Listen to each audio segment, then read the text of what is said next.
तो हमें प्रबुद्ध नागरिक के तौर पर, प्रबुद्ध समाज के एक बौद्धिक चिंतक के तौर पर इस ओर भी ध्यान देना चाहिए। तब जाकर के हम बाबा साहब डॉक्टर अम्बेडकर, महात्मा ज्योतिबा फुले या मान्यवर कांशीराम जी, जैसा कि झली साहब ने कहा कि हमें इस सभागार से ऐसे लोग कुछ निकालना। अधिवेशन का ये जो तात्पर्य होता है कि हमें कैटलाइज करना, मिशनरी लोगों को तैयार करना और निकालना। तो मेरा कहने का तात्पर्य है कि शिक्षा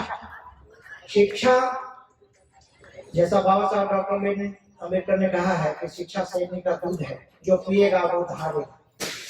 और ये सही है कि हमारे पास संसाधन नहीं है, धन नहीं है, हम लड़ाई लड़ रहे हैं। आज इसके पहले का जो सत्र था उसी पर समर्पित था, लेकिन संसाधन हमारे पास अभी आने वाला भी नहीं है। इस बात को भी अभी हमें समझना चाहिए। तो शिक्षा जो है उसको हमें शिक्षा की ओर अपने परिवार को तो ये हम ले ही आते हैं। अगर मान लीजिए मैं दिल्ली में आ रहा हूँ, हमारा परिवार बच्चे पढ़ रहे हैं, लेकिन हमारा क्या कर्तव्य है कि हम अपने परिवार समाज के लोगों को भी शिक्षा की ओर लाएं। और इसमें जो मैं देखता हूँ जिस स्तर पर होना चाहिए बुद्धिजीवी या बौद्धिक या मिशनरी लोग भी नहीं कर पाते। तो उस और जब तक वो नहीं होगा तो मानवीय मूल्य का, आप मूल्यों का हनन होता रहेगा, आप अभिशप्त रहेंगे। जब जाति पाति तोरक मंडल ने बाबा साहब डॉक्टर अम्बेडकर को इन्वाइट किया था भाषण देने के लिए, जो कि एनिहिलेशन ऑफ कास्ट, जाति का बिना, जो किताब आप लोगों के सामने है, जो बाबा साहब ने किताब, उसी भाषण को किताब के तौर पर प्रस्तुत किया, जाति का बिना। तो जाति विहीन समाज की स्थापना के बिना आप एक ऐसे समाज की संकल्पना नहीं कर सकते जिसमें मूल्यों का हनन हो। वो एक आदर्श बात होती रहेगी। इसलिए और बाबा साहब डॉक्टर अम्बेडकर और फुले के विचारधारा को आत्मसात करना, जैसा देखिए हमारे बहुत ईमानदारी से स्वीकार किया कि बहुत मुश्किल होता है। मैं भी इस बात को स्वीकार करना चाहूंगा। मैंने विवाह में बिल्कुल साइंटिफिक सारा हो गया था, लेकिन हम पूरे परिवार को नहीं कर पाते। और हमें कई बार उस समारोह में शामिल होना पड़ता है जहाँ पे ब्राह्मणिकल रिचुअल्स होते हैं, क्योंकि एक सामाजिक प्राणी है। या तो आप माननीय कांशीराम साहब बने, घर जिनका कोई अकाउंट नहीं है, घर छोड़कर, तब आप कर सकते हैं। लेकिन एक सामाजिक जीवन में उपासक के तौर पर बुद्धिस्ट धर्म को अपनाते हुए भी आप वो नहीं कर पाते। वो एक है आदर्श स्थिति में हम नहीं पहुंच पाते हैं, और ईमानदारी से बात को स्वीकार करना चाहिए। इसमें कोई वो नहीं है। हालांकि बहुत सारे लोग इसको क्रिटिसाइज भी करते हैं कि जब अपने घर को आप नहीं सही कर पा रहे हैं तो आप समाज और देश समाज में आप क्या करेंगे। इस तरह की उलझने आती है। और खासकर इसमें मैं महिलाओं, माताओं और बहनों का ध्यान आकृष्ट करना चाहूँगा। मैंने ऐसे बहुत सारे बहनें और माताएं देखे हैं जो 100% बुद्धिस्ट हैं, लेकिन करवा चौथ करेंगे। 100% बुद्धिस्ट है, कहीं से भी वो नहीं है, लेकिन करवा चौथ जरूर करेंगे। पति को किसी तरह राजी करेंगे कि आप जल्दी घर आ जाना, और क्या होता है उसमें कोई ब्राह्मण तो है नहीं। तो ऐसा क्यों है? क्योंकि एजुकेटेड तो हम हैं, लेकिन जो सोशल एजुकेशन जिसके लिए बामसे लगातार काम करती है, और मैं बामसे को बहुत महाधिवेशनों में पहले भी जाता रहा हूँ। आप शिक्षित हैं, लेकिन जब तक आपके पास सोशल एजुकेशन नहीं है तब तक आप बाबा साहब डॉक्टर अम्बेडकर और फुले के विचारों को, विचारधारा को पूरी तरह से आप न तो आप अंगीकार कर पाते हैं, न उसका उपयोग कर पाते हैं।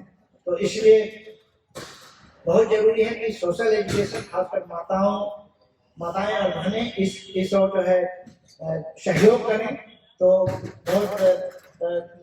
बहुत जल्दी जो है इसके अच्छे परिणाम आ सकते हैं।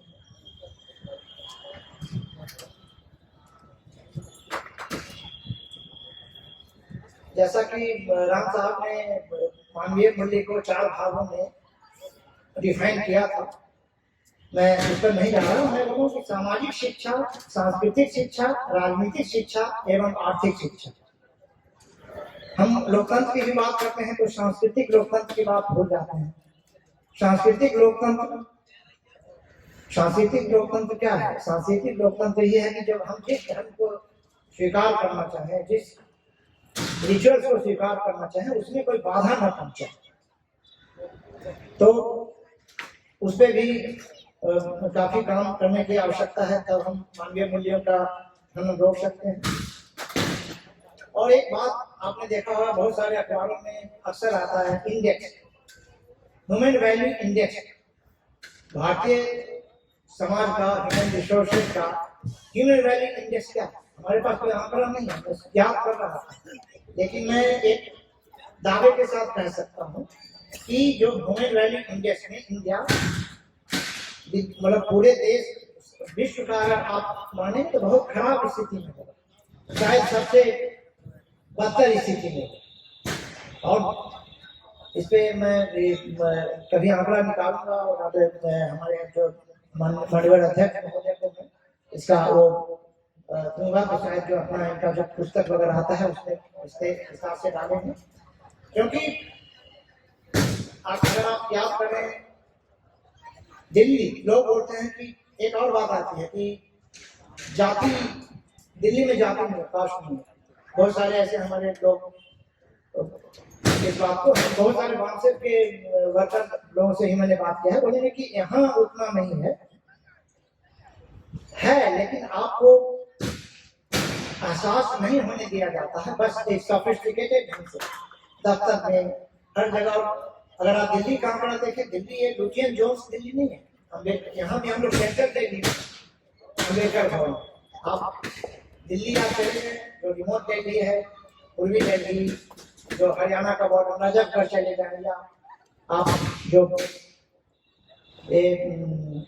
शाहजहाँ से जो शीलमपुर वगैरह का इलाका है उधर चले जाइए, वहां आप जाकर देखिए तो दिल्ली को आप पूरे 140 करोड़ या 150 करोड़, सॉरी, जो दिल्ली की जो आबादी है उसकी उस आबादी में जितने लोगों का अगर आप ह्यूमन वैल्यू इंडेक्स डालें तो यहाँ भी बहुत खराब स्थिति में निकले। तो आज आवश्यकता इस बात की है कि सामाजिक शिक्षा को हम समाहित करें। और जैसे मैं एक उदाहरण बता रहा हूँ कि मैं भी जा रहा था पटना के गंगा ब्रिज, उसमें एक BHU से केमिस्ट्री, MSc केमिस्ट्री में एक गंगा एक्शन प्लान पे करने वाला साइंटिस्ट और उनकी पत्नी, मैं नाम नहीं ले रहा हूँ, उसमें कई लोग जानते भी होंगे, और मैं भी था उस कार में। उनकी पत्नी ने निकाला और एक सिक्का गंगा में डालने की कोशिश डाल दिया, लेकिन जो साइंटिस्ट जो गंगा एक्शन प्लान पे काम कर रहा है उसने अपनी पत्नी को हाथ नहीं रोका कि आप, या समझाया भी। मैंने बाद में शाम में जब रात में खाना डिनर कर रहे थे तो वहां पे मैंने चर्चा किया। उनकी नई नई शादी हुई थी, तो उन्होंने साइंटिस्ट वैज्ञानिक महोदय ने बोला कि अभी थोड़ा टाइम दें, तो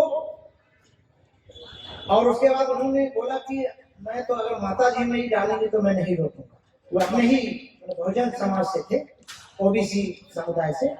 तो सामाजिक, मतलब आप सारा चीज जान रहे हैं, लेकिन आपके पास सोशल एजुकेशन की कमी की वजह से आप उसको रोक नहीं पा रहे हैं। हमारे चैनल बहुजन दस्तक को लाइक, शेयर, सब्सक्राइब देखना मत भूलिएगा। जय भीम, जय भारत, जय संविधान, नमो बुद्धाय। धन्यवाद। चैनल आर्थिक समस्या से गुजर रहा है। अगर आप बहुजन समाज में बाबा साहेब अम्बेडकर और तथागत बुद्ध की विचारधारा को अधिक से अधिक लोगों तक पहुंचाना चाहते हैं तो हमें आर्थिक सहयोग प्रदान करें, ताकि हम अपने चैनल के माध्यम से देश विदेश में समता, बंधुता, एकता और संवैधानिक अधिकारों को ज्यादा से ज्यादा लोगों तक पहुंचा सकें। आप अपनी सहायता राशि नीचे लिखे खाते में जमा करा सकते हैं।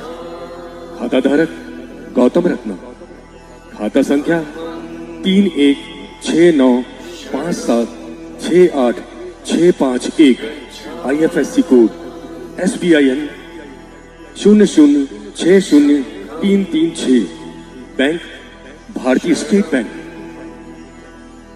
आप हमारे बैंक खाते का विवरण स्क्रीन पर भी देख सकते हैं। जय भीम, जय भीम। मैं गौतम रत्ना आपका बहुजन फिल्म प्रोडक्शन में स्वागत करता हूं और आप हमारे प्रोडक्शन हाउस के अंदर अपना कैरियर बना सकते हैं as a film director, as a producer and actor and actress and editor and cinematographer also. अगर आपको फिल्म से रिलेटेड कुछ भी प्रोजेक्ट आपको बनवाना है तो हमारे पास में पूरा सेटअप है, जिसमें फिल्म कैमरा है, शूटिंग लाइट्स है और एडिटिंग है। सारा A to Z एक ही जगह पर आपको हमारे यहाँ पर मिल जाएगा। तो दोस्तों, आप हमें कांटेक्ट कर सकते हैं हमारे नंबर्स पर 9810085714 और 8510005714। हमारे वेबसाइट पे विजिट कर सकते हैं www.filmserviceindia.com और हमें मेल भी कर सकते हैं gautamfilmsproduction@gmail.com पर। धन्यवाद।